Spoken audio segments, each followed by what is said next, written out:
Hello guys, ഞാൻ ആമസോണിൽ ഒരു ഐറ്റം ഓർഡർ ചെയ്തിരുന്നു കേട്ടോ.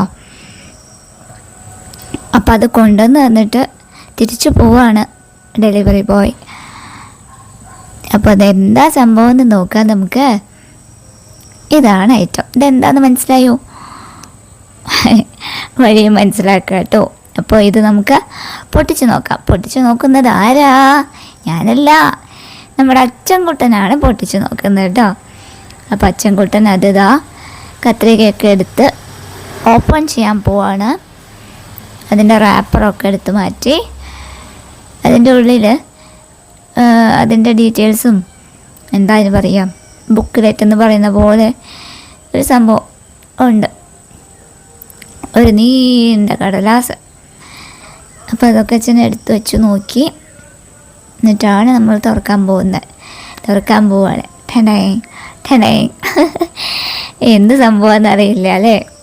ഇപ്പം കാണിച്ചു തരാവേ.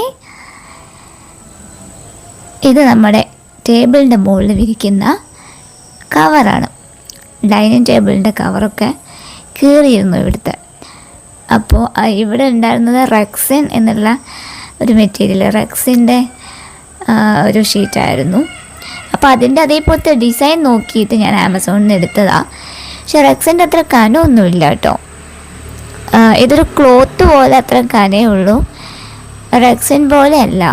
പക്ഷെ രസമുണ്ട്, അതിൻ്റെ ഡിസൈനൊക്കെ ഇതുപോലെ തന്നെ കിട്ടിയിട്ടുണ്ട്. 4 പുറം ഒരു വെളുത്ത കളറിലൊരു ഫ്രില്ല്, ഒരു ബോർഡർ ഉണ്ടെന്ന് മാത്രം. അപ്പോൾ 284 ഷിപ്പിങ് ഉൾപ്പെടെ കേട്ടോ. ഇതാണ് നമ്മുടെ ഡൈനിങ് ടേബിൾ. ഇത് എത്ര കാലമായി എന്നറിയോ? നമ്മൾ ഈ വീട്ടിലേക്ക് താമസം മാറുമ്പോൾ വാങ്ങിയത്, ഉണ്ടാക്കിച്ചതാണ് കേട്ടോ. അവിടെ ഇപ്പോഴും എന്ത് പുത്തനായിട്ട് ഇരിക്കുന്നത് നോക്കിയാൽ 25 കൊല്ലത്തോളമായി, 25 കൊല്ലമല്ല 28 കൊല്ലമായി. എന്നാലും ആ ടേബിൾ ഇപ്പോഴും പുത്തനായിട്ട് ഇരിക്കുന്നുണ്ട്. നമ്മളുടെ ആ ഷീറ്റ് അച്ഛൻ അതിൻ്റെ മുകളിൽ വിരിക്കുക. ഇതാണ് നമ്മൾ വാങ്ങിയത്. ഇത് 40x60 ആണ് ഇതിൻ്റെ ഒരു അളവ്. അച്ഛൻ ഇത് അളന്ന് നോക്കി ടേപ്പ് വെച്ചിട്ട്. അപ്പോൾ 40x60 ഇല്ല, ആക്ച്വലി 37x59 അത്രയൊക്കെ കിട്ടണുള്ളൂ. അതിൻ്റെ ഒരു ചെറിയ വ്യത്യാസമുണ്ട്. ഇത് കുറച്ചും കൂടെ ഇങ്ങോട്ട് ഇറങ്ങി കിടക്കണമായിരുന്നു, ആ ഒരു വ്യത്യാസമുണ്ട്. എന്തായാലും ഞാൻ പ്രോഡക്റ്റിൻ്റെ ലിങ്ക് ഞാൻ ഇതിൽ എവിടെയെങ്കിലുമൊക്കെ കൊടുക്കാം.